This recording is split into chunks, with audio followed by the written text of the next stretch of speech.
जय हिंद। देखिए science part का ये अगला हम पे मतलब वीडियो लेकर हाजिर है आपका। यहाँ पे बहुत सारा रिकॉल होने वाला है। मौखिक के साथ साथ हम यहाँ पे लिखित भी आपके लिए काफ़ी इंपॉर्टेंट होंगे, जो बहुत सारा आपका रिकॉल यहाँ पे होगा। तो चलिए इसका पीछे का पार्ट हम कंप्लीट करा चुके हैं। अगर आप नहीं देखे तो प्लीज़ जाकर मेरे चैनल को वहाँ पे देख सकते हैं। तो चलिए जब बिना समय को गए हुए हम लोग सीधे क्वेश्चन के ऊपर आते हैं। तो देखिए 20 नंबर प्रश्न हम लोग का कहता है कि विटामिन डी का आविष्कार आविष्कार किसने किया हुआ था। तो वह हॉपकिंस साहब ने किया हुआ था। तो इसमें से अब ऐसा नहीं एक डायरेक्ट आपको यही आ जाएगा प्रश्न, हो सकता है उसमें से और घुमा फिरा के पूछे, जैसे कि आपको ए और बी का कौन है खोज करता है। तो याद रखिए वह मैकुलन साहब है। उसका सी का कहेगा तो वह होलकट साहब है। जबकि विटामिन शब्द का प्रयोग किसने किया हुआ था, तो फंक ने किया होता। तो यहाँ हमने आपको चारों ऑप्शन ऐसे ही क्लियर आपको हम कराते चलते हैं चलेंगे यहाँ पे। और इसके अलावा ऐसा नहीं है कि डायरेक्ट अब यहाँ से खोजकर्ता में ही पूछ दे, उसका रासायनिक नाम वगैरह भी आ जाएगा तो वो भी आप रिकॉल कर लीजिए यहाँ पे। क्योंकि मेरा एक ही मकसद होता है कि आपको यहाँ पे पढ़ाना नहीं बल्कि रिकॉल कराना ज़्यादा से ज़्यादा, और आपको हो सके तो समझा देना जो अब तक नहीं आप समझ पाए हैं। तो चलिए आप जान लीजिए विटामिन ए का रासायनिक नाम होता है रेटिनॉल होता है, बी को थायमिन होता है, सी को एस्कॉर्बिक एसिड कहते हैं, जबकि डी वाला को हम लोग उसको कैल्सीफिरोल कहते हैं, ई को टोकोफिरोल कहते हैं, और के को इसको फिलोक्विनोन या नेफ्थोक्विनोन के नाम से जाना जाता है। अब यहाँ पे बी कॉम्प्लेक्स का भी हम लोग देख लेते हैं। यहाँ पे बी1 को यानी कि बी1 को थायमिन कहते हैं, जबकि बी2 वाला को बी2 को राइबोफ्लोविन, बी3 को नियासिन कहते हैं, बी5 को पेंटाथेनिक कहते हैं, बी6 इसको पैराडॉक्सिन कहते हैं, बी7 वाला को बायोटिन कहते हैं, बी7 ये बायोटिन या फिर इसको एच भी कहा जाता है। इसके अलावा बी12 हो गया आपको तो साइनोकोबालामिन हो गया। तो ये आपको इतना सारा हमने रिकॉल करा, इसका रासायनिक नाम वगैरह देखा बता दिया। इसके अलावा और भी आप जान लीजिए, जैसे विटामिन ए की कमी से रतौंधी हो जाता है, वह बी1 की कमी से आपको बेरी बेरी रोग हो जाता है, सी के आपको स्किर्वी रोग हो जाता है और इसके अलावा डी की कमी से आपको बच्चों में क्या होता है, रिकेटर्स हो जाता है, और युवा अवस्था में ऑस्टियोमलेशिया आपको देखने को मिलेगा। ई में आपको जनन क्षमता की कमी हो जाती है। पुरुषों में क्या होती है, आपको पुरुषों में नपुंसकता आ जाती है, जबकि महिलाओं में आपको बांझपन देखने को मिलेगा। और विटामिन के की कमी हो जाएगा तो रक्त का थक्का वगैरह ये सब चीज़ आपको नहीं बनता है। तो इतना सारा हमने यहाँ पे रिकॉल करा दिया, उसका रासायनिक नाम खोजकर्ता वगैरह से ये सब सारे, तो यहाँ से आपको नहीं छूटेगा। और यहाँ से थोड़ा सा एक और क्वेश्चन, दो क्वेश्चन और बन जाता है, जैसे कि आपको जल में घुलनशील विटामिन, तो बी और सी आपको जल में घुलनशील होते हैं। बाकी आपको ए डी ई और के ये आपको क्या हो गया कि वसा में घुलनशील विटामिन हो जाते हैं। तो ये आपको याद रखना। हालांकि जल में घुलनशील होते हैं, यानी कि ये जो बी और सी क्या होता है कि हमारे यहाँ तो पसीना द्वारा हो गया, मूत्र द्वारा ये सब क्या हो जाता है कि शरीर से यह बाहर चला जाता है, इसलिए क्योंकि यह जल में घुलनशील होते हैं। और कुछ सब्जी वगैरह काटते हैं तो उसमें भी देखिएगा तो धुलते समय उसमें से घुल के बाहर आ जाता है। लेकिन याद रखना है कि एक जो है बी आपको बी7 वाला जो है आपको ये तो ये काफ़ी लंबा, सॉरी बी7 नहीं, बी12 जो होता है साइनोकोबालामिन, काफ़ी लंबे समय तक हमारे शरीर में क्या रहता है कि यह संचित रहता है। तो चलिए विटामिन से हो गया। अगला क्वेश्चन की ओर आते हैं। हल्दी में पीला रंग किसके कारण होता है, तो याद रखिए वह कुरकुमीन के कारण ही होता है पीला रंग। इसके अलावा मिर्च का चरपराहट कैप्साइसिन के कारण होता है। तो ये हो गया कि चरपराहट मिर्च में कैप्साइसिन के कारण। लेकिन मिर्च का लाल रंग किसके कारण होता है, तो याद रखिए कैप्सेंथिन के कारण होता है।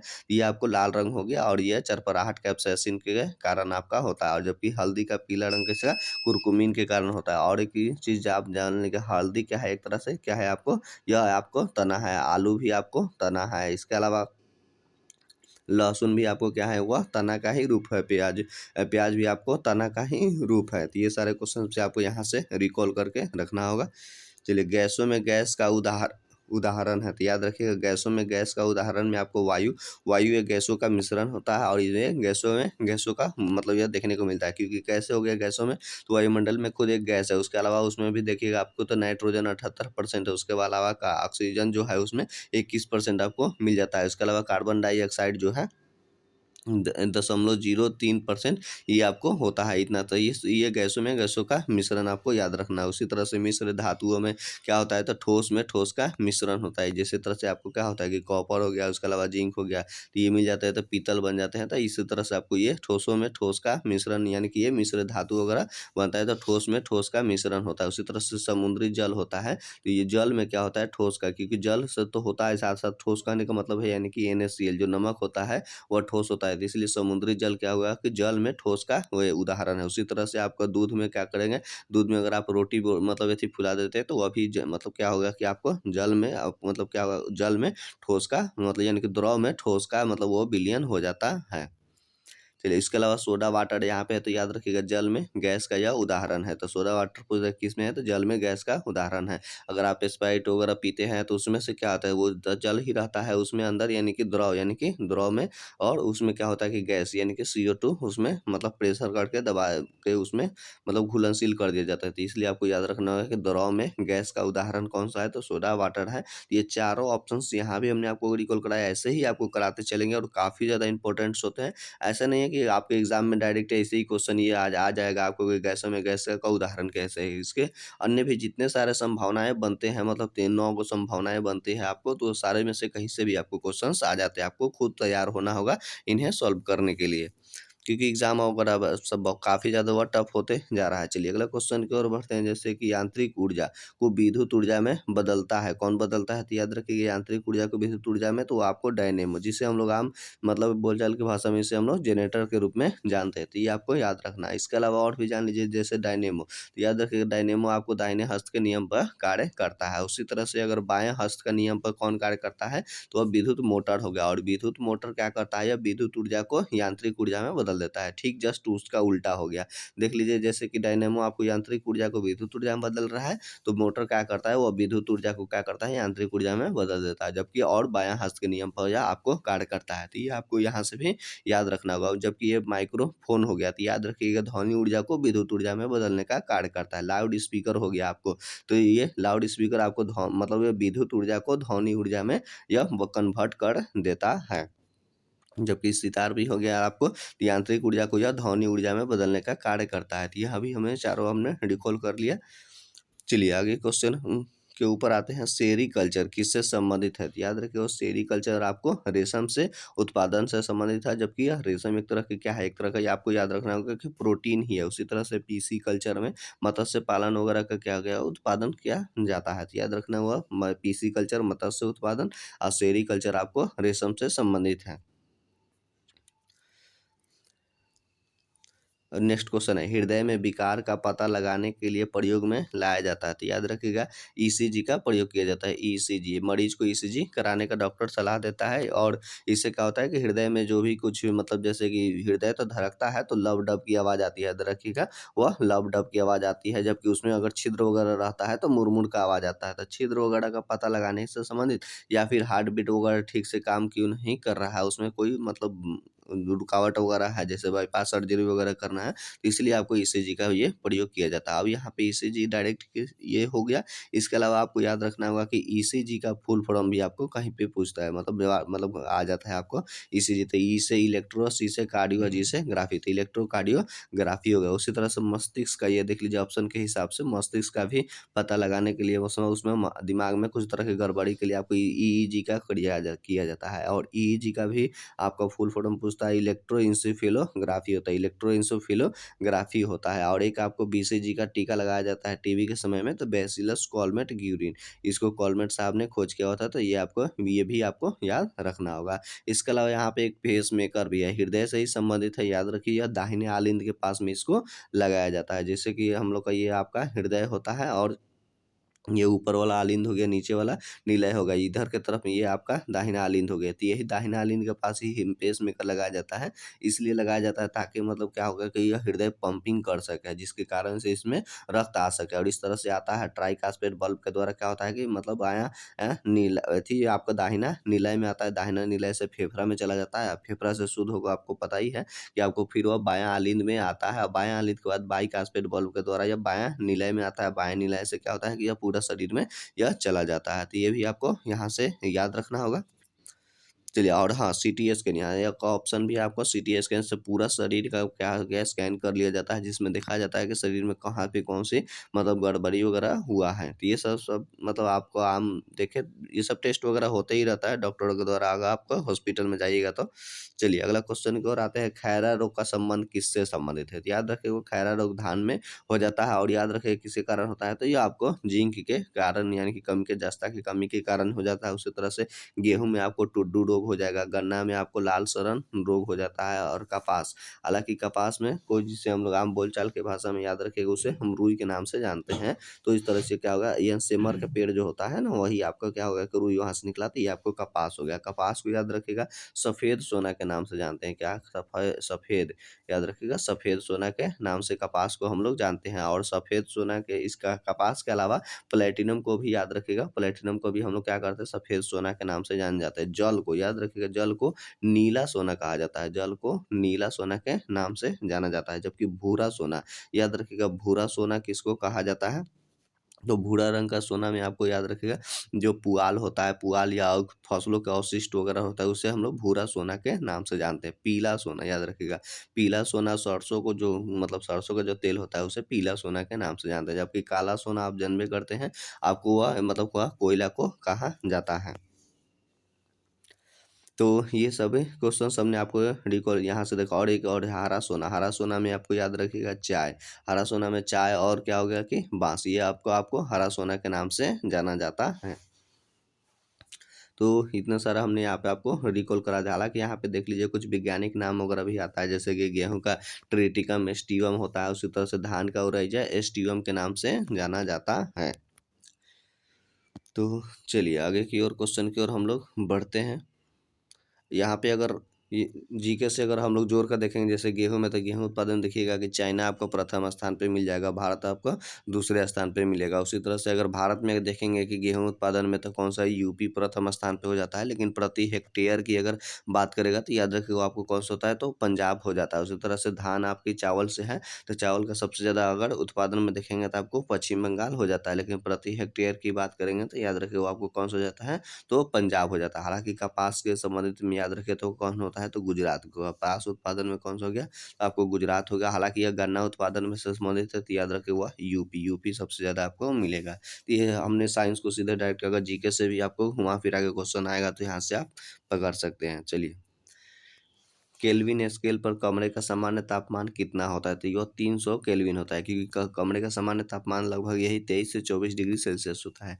कमरे का तापमान आखिर होता क्या है, तो एक वैसा तापमान होता है जिसको हम लोग आप आसानी से अनुकूल अपना शरीर को महसूस कर पाते हैं, ना ज़्यादा ठंडी होती है ना ज़्यादा गर्मी का एहसास होता है, यानी कि जैसा चाहिए हमें वातावरण में रहने के लिए वैसा, तो उसी को ही यह सेल्सियस में रहता है, 23 से 24 डिग्री सेल्सियस के आसपास रहता है, लेकिन उसको केल्विन में कन्वर्ट करते हैं तो वह 300 केल्विन हो जाता है। क्योंकि हम जानते हैं कि केल्विन में लाने के लिए क्या किया जाता है, इससे मतलब वह सेल्सियस जो रहता है उसमें क्या होता है, 273 मतलब क्या होता है, जोड़ना होता है। क्योंकि हमने कल भी इसमें भी पीछे की ओर रिकॉल कराया था, C/5 बराबर F-32 यह 9 हो गया, और K-273 5 बराबर रीमर बाटा ये 4 हो गया। तो ये सी हो गया सेल्सियस हो गया, एफ आपका फ़ारेनहाइट हो गया, के आपका केल्विन हो गया, और आर क्या हो गया, रीमर हो गया। तो ये आपको याद रखेंगे तो काफ़ी इससे आप कन्वर्ट करके कोई भी यहाँ से निकाल सकते हैं। जिस तरह से शरीर का सामान्य तापमान यह 310 क्या होता है कि केल्विन होता है। सेल्सियस में आपको देखिएगा तो आपको 37 डिग्री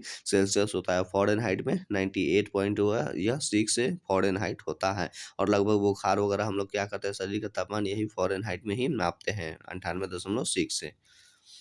चलिए, दूध में कौन-सा अम्ल पाया जाता है? तो याद रखिएगा दूध में कौन-सा अम्ल पाया जाता है, तो लैक्टिक अम्ल पाया जाता है। और यहाँ ऑप्शन के हिसाब से देख लीजिए तो इमली में आपको क्या होता है कि टार्टेरिक अम्ल पाया जाता है। तो दूध में यहाँ अम्ल पूछा गया है कि लैक्टिक अम्ल पाया जाता है। जबकि दूध का मतलब वह मीठापन किसके कारण होता है, तो याद रखिएगा वह आपको लैक्टोज़ के कारण होता है। किसके कारण? लैक्टोज़ के कारण होता है। और दूध को पचाने वाला एंजाइम कौन-सा होता है, तो याद रखना आपको रेनिन होता है। दूध को पचाने वाला एंजाइम जो हमें पेट से निकलता है वह यह रेनिन होता है। और दूध में कौन-सा प्रोटीन पाया जाता है, तो याद रखिएगा आपको याद रखना होगा केसिन।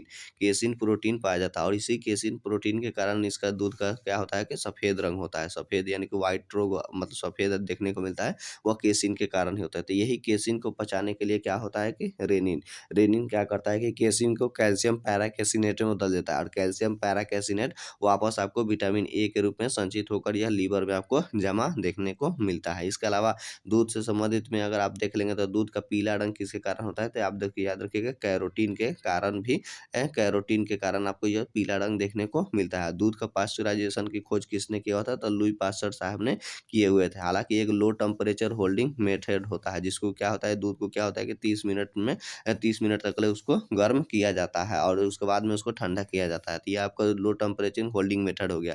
लगभग टेम्परेचर कितना होता है? तो 62 से 63 डिग्री सेल्सियस के आसपास होता है। उसी तरह से हाई टेम्परेचर होल्डिंग मेथड होता है, जिसमें दूध को क्या होता है कि मात्र 15 सेकंड में ही क्या किया जाता है? गर्म कर लिया जाता है। न मात्र 15 सेकंड में किया जाता है। लगभग टेम्परेचर 71 से देखिएगा तो आपको 72 डिग्री सेल्सियस के आसपास में होता है। तो ये आपको और सबसे ज़्यादा मतलब आपको वसा वगैरह किसमें मिलेगा? तो रेनडियर के दूध में सबसे ज़्यादा आपको वो देखने को मिलता है। इसके अलावा दूध सब में सबसे ज़्यादा गर्म दूध किसका होता है? तो बकरी का आपको याद रखना होगा। इसलिए गरीबों की गाय बकरी को ही कहा जाता है। गरीबों की गाय या फिर कामधेनु बकरी ही होती है। तो यहाँ दूध से जो भी क्वेश्चन इंपॉर्टेंट था हमने आपको, हालाँकि एक दूध में याद रखिएगा कृत्रिम रूप से दूध बढ़ाने के लिए उसमें कौन-सा थी ऑक्सीटोसिन का याद रखिएगा, ऑक्सीटोसिन का सुई दिया जाता है। ऑक्सीटोसिन। ये क्या होता है कि शरीर में बहुत तेज़ी से शरीर को गर्मी मतलब प्रदान कर देता है, जिसके कारण क्या होता है दूध आसानी से बनने लगता है। हालाँकि काफ़ी ज़्यादा नुकसानदायक भी होता है। तो ये ऑक्सीटोसिन हार्मोन आपको बकरी वगैरह से लेके ज़्यादातर ये गाय वगैरह को दिया जाता है, ताकि ज़्यादा से ज़्यादा वह मतलब वह दूध का उत्पादन कर सके। और ये ऑक्सीटोसिन का मतलब सुई वगैरह हल्का-फुल्का मतलब एक माँ को भी दिया जाता है, जो काफ़ी दुबली-पतली होती है, अपने बच्चे शिशु को भी पालन-पोषण वगैरह नहीं कर सकती है। तो उस अवस्था में भी हल्की मात्रा में डॉक्टरों के द्वारा सलाह से यह दिया जाता है। और भी देख लीजिए ऑप्शंस के हिसाब से, जैसे कि फॉर्मिकम्सिया लाल जो चींटी वगैरह डंक में जो होता है, और बिच्छू के डंक वगैरह में भी आपको फॉर्मिक एसिड ही रहता है। फॉर्मिक एसिड का यहाँ पे फार्मूला देख लीजिए HCOOH होता है। इसको हम लोग फॉर्मिक एसिड को मेथनोइक एसिड के भी नाम से जाना जाता है। उसी तरह से मूत्र में आपको यूरिक अम्ल आपको उपस्थित रहता है। यूरिक अम्ल। चलिए, जबकि मूत्र का पीला रंग याद रखिएगा यूरोक्रोम के कारण होता है। जबकि मूत्र जब हम लोग पेशाब करते हैं तो वह किस रूप में आता है? तो वह यूरिया के रूप में आता है। उसके पश्चात वह ऑक्सीजन से संजोग करके फिर से वह विषैला तत्व मतलब अमोनिया में बदल जाता है। चूँकि हमने यहाँ पे आपको बोल दिया है यूरिया, यूरिया का फ़ॉर्मूला आपको भी पूछता है, यानी कि NH2CO NH2। यही आपको क्या होता है कि यूरिया का मतलब यह सूत्र होता है। और कार्बनिक पहला यह पदार्थ है जिसे प्रयोगशाला में मतलब जिसे कृत्रिम रूप से बनाया गया था यूरिया का, और ओवलर साहब ने इसको निर्माण किए हुए थे। चलिए, और यूरिया में नाइट्रोजन कितना परसेंट होता है? तो 46% होता है, जो कि किस रूप में रहता है? तो यूरिया में एमाइड के रूप में रहता है। एमाइड के रूप में रहता है। चलिए, निम्नलिखित में से अदिश राशि है, इसमें से तो अदिश राशि कौन सा है? तो याद रखिए, वह विद्युत धारा है। विद्युत धारा जो कि एक अदिश राशि, बाकी आपका हो गया वेग, हो गया बल, हो गया त्वरण, हो गया, सभी के सभी सदिश राशियां है। तो परिमाण के साथ साथ दिशा होता है, उसे ही हम लोग सदिश कहते हैं। जिसमें दिशा नहीं होता है उसे हम लोग क्या कहते हैं? अदिश कहते हैं। इसके अलावा और भी देख लीजिए, विद्युत धारा का ऐसा ही मात्रक एम्पियर होता है। उसी तरह से मतलब इसका वेग का मीटर प्रति सेकंड होता है, त्वरण का मीटर प्रति सेकंड स्क्वायर होता है। अब बल का ऐसे ही मतलब क्या होता है कि न्यूटन होता है। इसके अलावा मतलब उसका अगर बल यानी कि F बराबर ma तो यानी कि इस तरह भी, यानी कि केजी के रूप में भी मिलेगा, केजी मीटर या प्रति सेकंड स्क्वायर। ऐसे भी आपको ये ऐसा ही मात्रक भी रहता है। अगर आपको बीमा पूछ देगा तो याद रखिएगा, बेग का बीमा होता है कि LT-1 हो गया, त्वरण का LT-2 होता है, और बल का या MLT-2 होता है। तो ये आपको यहाँ से भी याद रखना होगा। चलिए, टेटनस रोग किसके कारण होता है? तो याद रखिए, वह टेटनस आपको हो जाता हुआ बैक्टीरिया के कारण ही आपका हो जाता है। और यह टेटनस से काफ़ी ज़्यादा आपका तंत्र का तंत्र प्रभावित हो जाता है, जिसके कारण वह व्यक्ति की काफ़ी जल्दी क्या होता है कि मृत्यु हो जाती है। इसके अलावा बैक्टीरिया का अध्ययन बैक्टीरियोलॉजी कहलाता है, यानी कि जीवाणु विज्ञान। उसी तरह से वायरस का अध्ययन वायरोलॉजी कहलाता है, यानी कि मतलब विषाणु विज्ञान। उसी तरह से प्रोटोजोआ का भी अध्ययन तो प्रोटोजूलॉजी कहलाता है, प्रोटोजूलॉजी कहलाता है। तो ये आपको याद रहे, यानी कि प्रोटो मतलब जुआ विज्ञान, इस नाम से यह चारों का अध्ययन किया जाता है। अब इसके अलावा और यहाँ से हमने तो यह आपको बता दिया किससे संबंधित होता है, लेकिन और भी जैसे आपको बैक्टीरिया में था, तो आपका टेटनस हो गया, हैजा हो गया, टाइफाइड हो गया, निमोनिया हो गया, कुष्ठ रोग हो गई, ये सब के सभी आपको क्या होगा कि आपको बैक्टीरिया से ही होता है। उसी तरह से अगर वायरस से अगर बात करेंगे तो आपको रेबीज हो गया, एड्स, पोलियो पोलियो हो गया, उसका मेनिनजाइटिस हो गया, खसरा हो गया। तो ये सभी के सभी आपको वायरस से ही होने वाला, इबोला हो गया, कोरोना हो गया, ये सब वायरस से ही आपका होता है। और एक और प्रोटोजोआ से आपको याद रखिएगा, आपको यह सोने की बीमारी हो गया, उसके बाद मलेरिया हो गया। तो ये आपको प्रोटोजोआ से ही होने वाला यह रोग होता है। और इससे समझ एक चीज़ याद रखिएगा, एक बैक्टीरिया मतलब एक वायरस होता है जिसे बैक्टीरियोफेज वायरस कहते हैं। हालाँकि बैक्टीरियोफेजुआ वायरस नहीं, मतलब बैक्टीरियोफेज। बैक्टीरियोफेज एक मतलब एथी होता है जो कि लगता है कि वो बैक्टीरिया से संबंधित है, वह बैक्टीरिया से होने वाला है। लेकिन बैक्टीरियोफेज जो एक तरह का क्या है कि वायरस है, जो कि गंगा नदी में आपको देखने को मिलता है, जो जीवाणु वगैरह को भक्षण करता है। यानी कि मुख्य भोजन उसका क्या होता है कि जीवाणु वगैरह ही रहता है, तो उसको खा करके वह वायरस क्या होता है, जीवित रहता है, जिसके कारण गंगा नदी का पानी क्या होता है कि शुद्ध रहता है। तो बैक्टीरियोफेज काफ़ी ज़्यादा मात्रा में उपस्थित अगर रहे गंगा नदी में तो काफ़ी ज़्यादा लाभदायक ही होता है। जो कि आजकल वह इंडस्ट्री वगैरह से जो कचरे वगैरह निकलते हैं, जिसके कारण वह मरते ही जा रहा है। इसलिए गंगा नदी का पानी जल्दी आपको साफ नहीं मिल रहा, और गंगा नदी का पानी लंबा समय तक टिकने के कारण आपको बैक्टीरियोफेज वायरस ही है। चलिए, निर्वात में प्रकाश की चाल होती है, तो याद रखिए निर्वात में प्रकाश की चाल 3 गुने 10⁻8 मीटर प्रति सेकेंड होता है। लेकिन इसको कन्वर्ट करेंगे किलोमीटर में, तो याद रखिएगा 3 गुने 10⁻5 किलोमीटर किलोमीटर प्रति सेकेंड होता है। यानी कि 3 लाख किलोमीटर आपको यह वायु में देखने को मिलेगा। उसी तरह से आपको जल में 2.25 लाख किलोमीटर पर सेकेंड होता है, और कांच में यह 2 लाख किलोमीटर पर सेकेंड होता है, जबकि तारपीन में 2 लाख से भी थोड़ा सा कम होता है। तो ये आपको मतलब सबसे ज़्यादा आपको निर्वात में या वायु में देखने को मिलेगा, उससे कम आपको द्रव में, और उससे कम होगा कि कांच में। यानी कि यहाँ जस्ट इसका उल्टा ही होता है, यानी कि घनत्व बढ़ने के साथ साथ क्या होता है कि प्रकाश का चाल वह घटते जाता है। सबसे पहले रूमर साहब ने इसको नापा हुआ था। तो ये अभी हमने चारों ऑप्शन को हमने रिकॉल करा दिया।